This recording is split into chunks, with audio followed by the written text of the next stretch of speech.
Hi everyone, welcome to EduBridge IAS. I'm Vishal Singh and today we are going to talk about heat domes. I'm sure you must have read about the severe heat wave affecting the western portion of Canada and the Pacific Northwest in the US. It has caused the deaths of over 1,000 people. So today we are going to understand the mechanism behind this phenomena. इसके पीछे जो geographical factors act करते हैं हम उनको समझेंगे और इस हीट वेव के इफेक्ट को समझने की कोशिश करेंगे. In your GS mains paper 1 एक टॉपिक है important geo physical phenomena such as earthquake, tsunamis, volcanic activity, cyclones etcetera. तो उसमें इस तरह के जितने भी नेचुरल डिजास्टर्स होते हैं या फिर कैटेक्लिज्मिक इवेंट्स होते हैं उससे रिलेटेड यूपीएससी कुछ क्वेश्चंस पूछ सकता है. So there is a high probability that the UPSC might choose to ask you a question about heat wave this year. So it is quite important to understand the mechanism of this phenomena. Before I do that, let me tell you about our current affairs course being launched from the 1st of August 2021. It is a 1.5 months comprehensive and complete coverage course for current affairs, useful for both your pre as well as your mains. You can find the details in the description given below the video, or you may visit our website www.edubridgeias.com to check out this course. अब आते हैं इस topic के ऊपर. Why this has been in news? Because recently June और early July, late June early July के समय पर Pacific north west of US, जहाँ पे नॉर्दर्न कैलिफोर्निया और ऑरेगन वाले स्टेट्स आते हैं, एंड वेस्टर्न कनाडा, इस रीजन में जो कि अंडर नॉर्मल कंडीशंस यहाँ पे टेम्परेचर काफ़ी कूल रहता है, समर्स आर क्वाइट मॉडरेट, यहाँ पे एक बहुत सीवियर हीट वेव एक्सपीरियंस हो रही है. सरफेस पे temperatures have gone as high as 47 degrees centigrade, जिसकी वजह से more than 1,000 people have died. अब ये हुआ क्यों है? This is the result of a phenomena जिसको बोला गया है हीट डोम.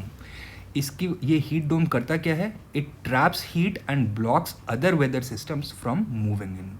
तो ये एक हीट डोम जो है एक लिड की तरह एक्ट करता है एटमॉस्फेयर के ऊपर, एंड अगल बगल के जितने भी वेदर सिस्टम्स हैं, फॉर एग्जांपल अगर कोई ओशन के ऊपर स्टॉर्म डेवलप हो रहा है या फिर प्रिवेलिंग विंड्स हैं, वो कोई वेदर सिस्टम्स अंदर लाने की कोशिश कर रही हैं, वो उनको यहाँ पे आने नहीं देता है. It acts as a shield और इस रीजन में हीट को ट्रैप करके रखता है. And because of this and क्योंकि समर का महीना है, इस वजह से यहाँ पे टेम्परेचर्स कंटिन्यूसली राइज होते जाते हैं. तो ये ट्रैपिंग जो होती है उसकी वजह से हीट डोम बन रहा है. अब इसमें एग्जैक्टली हो क्या रहा है? तो ट्राई टू इमेजिन कि समर के महीने में, जून के महीने में आपका जो घर के ऊपर वाटर टैंक है उसमें पानी काफ़ी गर्म हो जाता है. वाटर टैंक ढका हुआ होता है, उस पर ढक्कन लगा होता है, लिड लगा होता है, तो जितना भी गर्म हुए पानी के ऊपर वाटर वेपर है वो एस्केप नहीं हो पाता है. सो यू कैन इमेजिन कि ऑलमोस्ट प्रेशर कुकर जैसे होता है, उस तरह की सिचुएशन हो जाती है. गर्मी भी बहुत ज़्यादा होती है एंड वेपर का प्रेशर भी बहुत ज़्यादा होता है. इस वजह से extreme heat and high pressure combine with each other. ठीक है, तो सिमिलर फिनोमेना होता है आपके हीट डोम में भी. अपर एटमॉस्फेयर में इस तरह की कंडीशंस क्रिएट होती हैं कि it acts like a high pressure lid over the atmosphere. तो राइजिंग एयर करेंट्स कहीं वहाँ से डिसिपेट नहीं हो पाते हैं. अपर एयर में कन्वर्जेंस हो रहा है, therefore descending air currents are created, and ये descending air currents already heated air को दोबारा से सरफेस पे ले आते हैं. एंड इस हीट डोम में यही गर्म हवा नीचे सरफेस पे आके और गर्म होके दोबारा से ऊपर चली जाती है. तो इस प्रोसेस को बोलते हैं heat dome. According to the US based NOAA, National Oceanic and Atmospheric Administration, heat dome is created when a strong high pressure atmospheric conditions combine with weather patterns like La Nina, creating vast areas of sweltering heat that get trapped under the high pressure dome. तो यहाँ पे कुछ keywords हैं, उन पे ध्यान दीजिएगा कि एक strong high pressure atmospheric conditions यहाँ पे क्रिएट हो रही हैं. प्रेशर कंडीशन क्या है? हाई है. स्वेल्टरिंग हीट भी है और ये एक ही जगह पे ट्रैप्ड है, राइट. तो ये 3 कीवर्ड्स अगर आप देखेंगे तो this will be able to explain the characteristics of a heat dome. अब ये ला नीनिया क्या होता है? La Nina is a climatic pattern when strong winds blow warm water at the ocean surface from South America to Indonesia. As the warm water moves west, cold water from the deep rises to the surface near the coast of South America. तो आप imagine करिए कि tropical portions of the Pacific ocean, वहाँ पे कौन सी winds चल रही हैं? The trade winds, the easterly trade winds, the north and south easterly trade winds. Southern hemisphere में south easterly trade winds. South America का जो ट्रॉपिकल कोस्ट है, पेरू और चिले का कोस्ट, उसके ऊपर ये विंड्स चल रही हैं and these winds are offshore, right. अब ये जब सी सरफेस के ऊपर बहती हैं तो क्या करती हैं?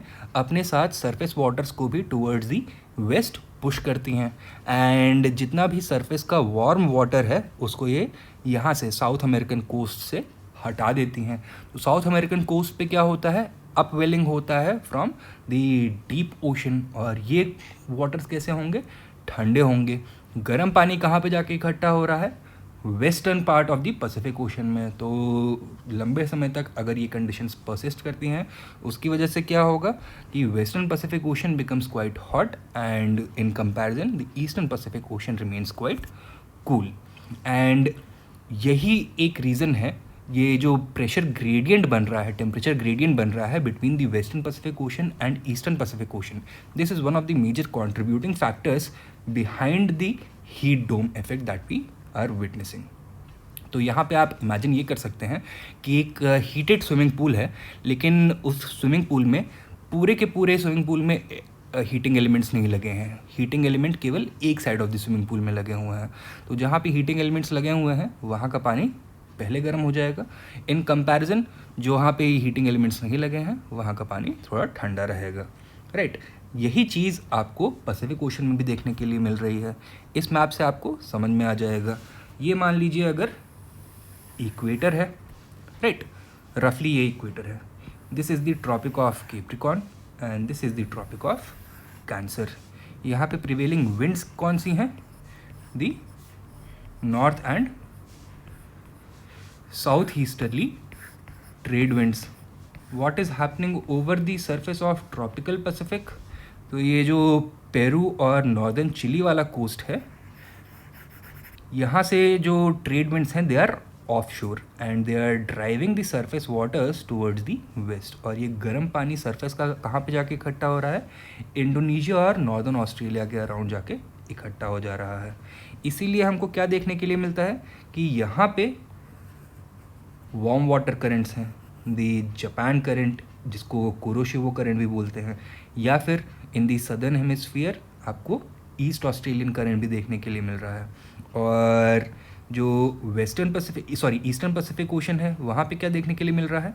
कूल करंट देखने के लिए मिल रहे हैं, such as the California current और द पेरू करंट जिसको हम हम्बोल्ट करंट भी बोलते हैं, राइट। तो western portion of the Pacific is warmer and eastern portion of the Pacific is comparatively cooler. अब ये conditions throughout the winter persist करती हैं और ये टेम्परेचर ग्रेडियंट और भी ज़्यादा बढ़ता जाता है। समर आते आते क्या हो रहा है? द सन, उसकी apparent position it has started shifting northwards. 23 जून को it is right overhead the tropic of Cancer. तो सूरज 23 जून को करीब यहाँ पे पहुँच चुका है। इसकी वजह से जो टेम्परेट वाटर्स हैं वो भी काफ़ी गर्म हो रहे हैं। यहाँ पे भी सेम इफेक्ट देखने के लिए मिलेगा। एक टेम्परेचर ग्रेडियंट प्रेजेंट है जिससे जो कि वेस्टर्न पैसिफिक को ईस्टर्न पैसिफिक के मुकाबले ज़्यादा गर्म कर देता है। अब आपको एक कॉन्सेप्ट याद होगा जिसको हम बोलते हैं कन्वेक्शनल करंट का। पैसिफिक ओशन हम बना लेते हैं, ये पैसिफिक ओशन का ये सरफेस है। वेस्ट और ईस्ट के बीच में टेम्परेचर का डिफरेंस है। यहाँ पे वार्मर टेम्परेचर्स हैं, यहाँ पे कूलर टेम्परेचर्स हैं। तो वार्म टेम्परेचर्स के ऊपर क्या हो रहा है? लो प्रेशर कंडीशंस क्रिएट हो रही हैं जिसकी वजह से एयर करंट्स राइज कर रहे हैं। इसके कांटेक्ट में आके जो सरफेस लेवल पे एयर है वो भी गर्म हो रही है and warm air rises and as it rises it cools. और ये ठंडी होने के बाद जो कूलर पोर्शंस हैं वहाँ पे डिसेंड करेगी, राइट। तो यहाँ पे हाई प्रेशर कंडीशंस हैं, यहाँ पे लो प्रेशर कंडीशंस हैं। अच्छा, what is happening in the what is happening in the temperate zone. तो अब यहाँ पे ये हम बना लेते हैं एक और प्रेशर बेल्ट, इसको मान लीजिए आप ये 60 डिग्रीज नॉर्थ है, तो ये आपका हो गया इक्वेटोरियल लो प्रेशर बेल्ट, ये हो गया sub tropical high pressure belt, this is also sub tropical high pressure belt, and this is sub polar low pressure belt, right.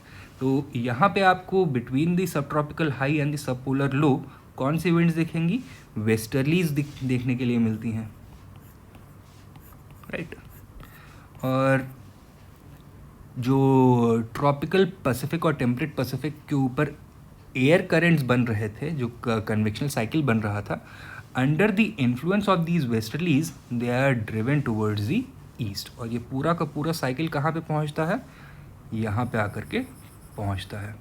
तो जब यहाँ पे पहुँच रहा है ये साइकिल, तो ये वाला जो पोर्शन है, जो हाई प्रेशर वाला जोन है, ये कहाँ पे पहुँच रहा है, कोस्ट के ऊपर जा कर के सेटल हो जा रहा है। ये पूरा का पूरा system it has been shifted towards the east. तो यहाँ पे हाई प्रेशर की कंडीशंस क्रिएट हो रही हैं, डिसेंडिंग एयर करेंट्स हैं। अब डिसेंडिंग एयर करेंट्स अगर हैं तो क्या क्लाउड्स का फॉर्मेशन होगा, क्लाउड्स का फॉर्मेशन बिल्कुल नहीं होगा। The sky is going to remain clear, it is the peak of summer, तो इस वजह से यहाँ पे इंसोलेशन भी काफ़ी अच्छा खासा मिल रहा है। As a result of this surface पे टेम्परेचर्स काफ़ी हाई हो जाते हैं।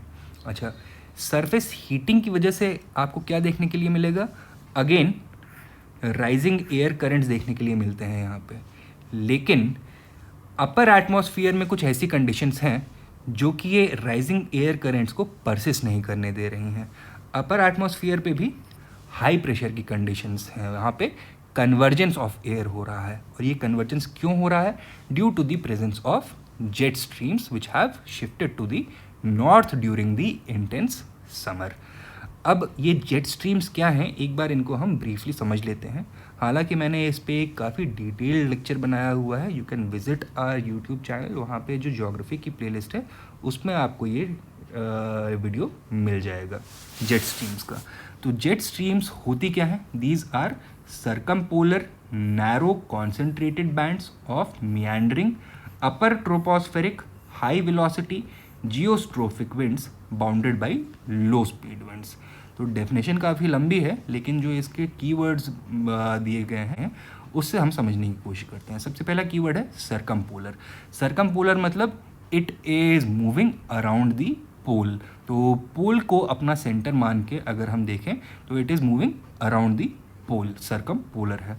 नैरो कॉन्सेंट्रेटेड बैंड्स हैं, राइट। तो it is almost like a ribbon of air, या फिर आप बोल सकते हैं it is a river of air, ठीक है। मियांडरिंग है तो इसका पाथ स्ट्रेट नहीं है, कभी ये साउथवर्ड शिफ्ट हो जाता है, कभी ये नॉर्थवर्ड शिफ्ट हो जाता है। अपर ट्रोपोस्फियर में चलता है ये। तो जो ट्रोपोस्फियर जिसकी height at the equator 16 kilometres तक हो सकती है, पोल्स पे 8 किलोमीटर तक हो सकती है, तो उस हाइट पे ये जेट स्ट्रीम्स प्रेजेंट होती हैं। हाई वेलोसिटी विंड्स होती हैं ये, तो कितनी हाई वेलोसिटी हो सकती है, तो 300 to 400 किलोमीटर्स की ये विंड्स हो सकती हैं। And these are geostrophic winds. Geostrophic winds are winds which have achieved geostrophic balance. तो विंड का जो बेसिक एक्टिवेटिंग फोर्स होता है उसको हम बोलते हैं pressure gradient force. Wind always moves from a region of high pressure to a region of low pressure. अब ये अपर एटमॉस्फेयर में क्या कंडीशंस हो रही हैं कि अपर एटमॉस्फेयर में अगर हम ये पोलर जेट स्ट्रीम की बात कर रहे हैं, तो ये वाला जो एयर मास है, we are comparing that to this air mass high above in the atmosphere. Upper troposphere में आपको जो वार्मर एयर मास है वहाँ पे हाई प्रेशर मिलेगा, एंड जो कूलर एयर मास है वहाँ पे लो प्रेशर मिलेगा। तो pressure gradient force is being activated from high pressure towards low pressure, alright. अच्छा, अब विंड को काउंटरैक्ट करने के लिए एक फोर्स लगता है which is known as the force of friction. तो ये इसके ऑपोजिट लग रहा है, ऑलराइट। अच्छा, विंड के ऊपर एक और फोर्स एक्ट कर रहा है, that is known as the Coriolis force, which deflects all moving objects to the right in the northern hemisphere. High above in the atmosphere जो फोर्स ऑफ फ्रिक्शन है वो ऑलमोस्ट नेग्लिजिबल होता है. तो winds attain very high velocity. जैसे जैसे इनकी velocity बढ़ती जाती है वैसे वैसे द अमाउंट ऑफ डिफ्लेक्शन वो भी बढ़ता जाता है. And as a result of which the pressure gradient force and the force of friction cancel each other out and the only remaining force on this wind is the Coriolis force. तो ये winds यहाँ से यहाँ तक ना चल के इस डायरेक्शन में मूव कर रही हैं. तो जियोस्ट्रोफिक विंड्स ऐसी विंड्स होती हैं जो कि आइसोबार्स को क्रॉस नहीं कर पाती हैं. तो isobars are those lines which join all the points having the same pressure. तो ये आइसोबार्स को क्रॉस नहीं कर रही हैं, they are moving parallel to the isobars, right. तो इनको हम बोल देते हैं जियोस्ट्रोफिक विंड्स. तो these are the characteristics of jet streams.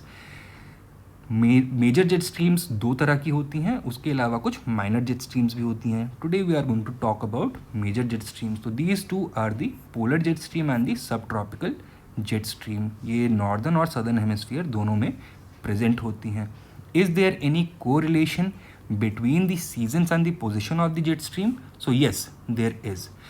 In the summer ये क्या होती हैं, पोलवर्ड्स चली जाती हैं, and in the winters they move towards the equator. आप जेट स्ट्रीम्स को ऐसा मान सकते हैं that they form the boundary between two contrasting air masses. तो वार्म एयर मास को ये कूलर एयर मास से सेपरेट करने वाली एक तरह से बाउंड्री हैं. They are also responsible for heat transfer between these air masses. Cooler region से ये ठंडी हवा को वार्मर रीजन्स में लेकर के आ रही हैं, जैसे हम यहाँ पे देख रहे हैं, एंड वार्मर रीजन से गर्म हवा को ये कूलर रीजन्स में लेके जा रही हैं, जैसे कि हम यहाँ पे देख रहे हैं. अब does that have any effect on the pressure situation being felt on the ground? तो यस, जो वार्मर रीजन्स होंगे वहाँ पे आपको सरफेस पे हाई प्रेशर्स मिलेंगे, एंड कूलर रीजन्स होंगे वहाँ पे आपको सरफेस पे लो प्रेशर्स मिलेंगे. ये कॉन्सेप्ट समझने के लिए अगेन आई वुड सजेस्ट कि जो वीडियो मैंने बनाई हुई है उसको आप देखें तो ये आसानी से समझ में आ जाएगा. Are these jet stream stationary और do they rotate around the earth surface? तो ये अर्थ के सरफेस पे रोटेट करती हैं. इनका साइकिल होता है कुछ पीरियड का, लेकिन ड्यू टू सर्टेन रीजन्स यहाँ पे लोकलाइज्ड हीटिंग या कूलिंग की वजह से कई बार ये जेट स्ट्रीम्स कुछ समय के लिए एक जगह पे अटक जाती हैं, दे बिकम स्टक. एंड इसकी वजह से कुछ रीजन्स में जो वेदर कंडीशंस हैं वो बहुत समय के लिए परसिस्ट कर सकती हैं. अगर जेट स्ट्रीम के इक्वेटर वर्ड वाला रीजन है तो वहाँ पे इंटेंस हीट हो सकती है, हीट वेव आ सकती है. अगर जेट स्ट्रीम के पोलर साइड रीजन है तो वहाँ पे इंटेंस कूलिंग भी हो सकती है. Similar thing has happened in this case Pacific north waste के ऊपर. ये जो यहाँ पे कंडीशन क्रिएट हुई है इसको हम बोल रहे हैं ओमेगा ब्लॉक. तो ओमेगा ब्लॉक क्यों बोल रहे हैं? क्योंकि ये अगर आप देखें यहाँ से लेकर यहाँ तक ये जो जेट स्ट्रीम है इसका जो शेप है it is in the shape of the Greek letter omega. और ब्लॉक क्यों हुआ है? लोकलाइज्ड हीटिंग की वजह से ये प्रेशर सिस्टम यहाँ पे स्टक हो गए हैं और जो मूवमेंट होता है जेट स्ट्रीम का वो नहीं हो पा रहा है. As a result of which जो लोकलाइज्ड हीटिंग हो रही है पैसिफिक नॉर्थ वेस्ट में और वेस्टर्न कनाडा में वो वहाँ पे अटकी हुई है और दूसरे वेदर सिस्टम्स यहाँ पे नहीं आ पा रहे हैं. इसकी वजह से एक हीट डोम का क्रिएशन हो गया है. अब हीट डोम में हो क्या रहा है? देखिए, ग्राउंड पे जो टेम्परेचर्स हैं दे आर वेरी हाई, लेकिन due to the position of the jet stream upper atmosphere में भी हाई प्रेशर है. अब हाई प्रेशर क्या कर रहा है? एयर को पुश डाउन कर रहा है. As a result of which जितना भी एयर करेंट्स राइज हो रहे हैं they are not going to be dispersed. ये यहाँ से दूसरी जगहों डायरेक्शंस में नहीं मूव कर पा रहे हैं and they are being pushed downwards by the lid of the upper atmosphere. तो ये अपर एटमॉस्फेयर इस गर्म हवा को वापस सरफेस की तरफ भेज दे रहा है. इस वजह से जो हॉट एयर है इसी लोकलाइज्ड रीजन में सर्कुलेट हो रही है, और बाकी ये जो प्रेशर डोम बना है, हाई प्रेशर का डोम बना हुआ है, this is stopping other weather systems from moving in. अगर वो जो जेट स्ट्रीम है इस तरह से प्रेजेंट है, अगर वो वेस्टर्ली डायरेक्शन में मूव कर जाती है तो ये हीट डोम भी मूव कर जाएगा और यहाँ पे राहत मिल जाएगी। जो कूलर रीजन्स हैं वहाँ से हो सकता है कुछ टेम्परेट स्टॉर्म्स यहाँ पे आकर के बारिश करवा दें, क्लाउड कवर यहाँ पे अच्छा हो जाए। लेकिन यहाँ पे क्लाउड कवर भी ज़ीरो है, क्यों? क्योंकि डिसेंडिंग एयर करंट्स है, राइजिंग एयर है नहीं, and because it is the peak of summer, तो यहाँ पे लोकलाइज्ड हीटिंग भी हो रही है। This is causing the heat dome to persist. अब हीट डोम और क्लाइमेट चेंज के बीच में कोई डायरेक्ट रिलेशनशिप है? तो हीट वेव्स अर्थ के सरफेस पर नेचुरली अकर करती हैं। It is a function of seasons. तो गर्मी के सीज़न में हीट वेव्स आती ही आती हैं, लेकिन हमें देखने के लिए क्या मिल रहा है कि जो मैन इंड्यूस्ड या ह्यूमन इंड्यूस्ड ग्लोबल वार्मिंग और क्लाइमेट चेंज है, उसकी वजह से हीट वेव्स की सीवियरिटी, उनकी इंटेंसिटी, परसिस्टेंस और फ्रीक्वेंसी और इंक्रीज हो गई है। तो although heat waves and heat domes are a natural phenomena, they have been intensified due to human induced climate change. अब इसका इफेक्ट क्या होता है? ये सबसे पहले तो आपको देखना पड़ेगा कि हीट डोम स्पेसिफिकली किस रीजन को इफेक्ट कर रहा है, कनाडा को और नॉर्थ वेस्ट ऑफ यूएसए को। यहाँ पे नॉर्मल कंडीशंस में किस तरह का क्लाइमेट रहता है? कूल क्लाइमेट रहता है, राइट? यहाँ पे winters are quite cold, blizzard like conditions persist करती हैं। For much of the year यहाँ पे स्नो का कवर रहता है। समर्स में भी कूल टेम्परेचर्स रहते हैं या फिर मॉडरेट टेम्परेचर्स रहते हैं। गर्मी बहुत ज़्यादा कभी भी नहीं पड़ती है। तो इस वजह से यहाँ पे जितने भी रिहायशी इलाके हैं, रेजिडेंशियल एरियाज़ हैं, वहाँ उनमें जो घर बन रहे हैं वो किस काम के लिए बने होंगे? ठंडे को प्रिवेंट करने के लिए या गर्मी को प्रिवेंट करने के लिए? तो वो गर्मी को स्टोर करके ठंड को प्रिवेंट करने के लिए बने होंगे। अब यहाँ पे कूलिंग सिस्टम्स में लोगों ने बहुत ज़्यादा इन्वेस्टमेंट नहीं किया होगा, तो इनके घर भी जो हैं they are built with the purpose of trapping and storing heat, और यहाँ पे कूलिंग सिस्टम्स भी बहुत अच्छे नहीं लगाए गए हैं।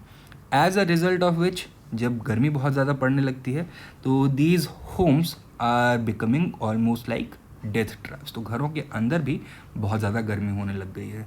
यहाँ पे रहने वाले लोगों को भी इतनी गर्मी की आदत नहीं है, तो डिहाइड्रेशन एंड हीट स्ट्रोक की वजह से कई लोगों की मौतें हो रही हैं।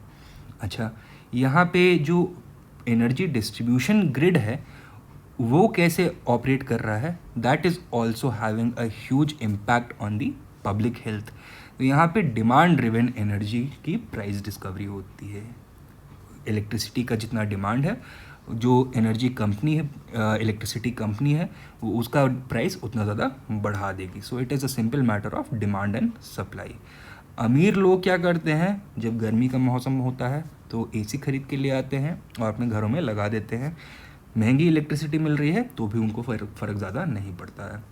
जो बहुत ज़्यादा अमीर लोग नहीं हैं उनको क्या प्रॉब्लम्स हो रही हैं कि एक तो उनके पास एसीज़ ख़रीदने के लिए या कूलिंग सिस्टम्स में इन्वेस्ट करने के लिए बहुत ज़्यादा सरप्लस इनकम नहीं होती है। सेकेंडली, अगर वो किसी तरह से एसी वगैरह ले भी आते हैं अपने घरों पर तो उनको चलाने में भी दिक्कत होती है, because the demand for electricity is very high and the price of electricity is also very high. तो हम यहाँ पे एक बहुत डायरेक्ट कोरिलेशन देख रहे हैं between the marketing of electricity and the effect that it can have on the health system. Because of this intense heat wave being felt in this region, यहाँ पे वाइल्ड फायर्स के incident भी काफ़ी increase हो गए हैं। Wild Fyers कब होती हैं? जब कंडीशंस काफ़ी हॉट होती हैं और ड्राई होती हैं। तो इस हॉट एंड ड्राई कंडीशन में नेचुरल वेजिटेशन भी हॉट एंड ड्राई होती है, और थोड़ी भी हवा चलती है तो फ्रिक्शन की वजह से आग लग सकती है, and it can spread quite quickly, as a result of which several wild animals have been killed because of these wildfires, and large areas of the forest in these regions they have also been perished. लेकिन इन wildfires का एक positive effect भी हो सकता है। क्या benefit मिल सकता है? the smoke produced by these wildfires may block out the sun and weaken the heat wave being felt over here. तो हीट वेव वीकन होगी तो हीट डोम भी वीकन होगा.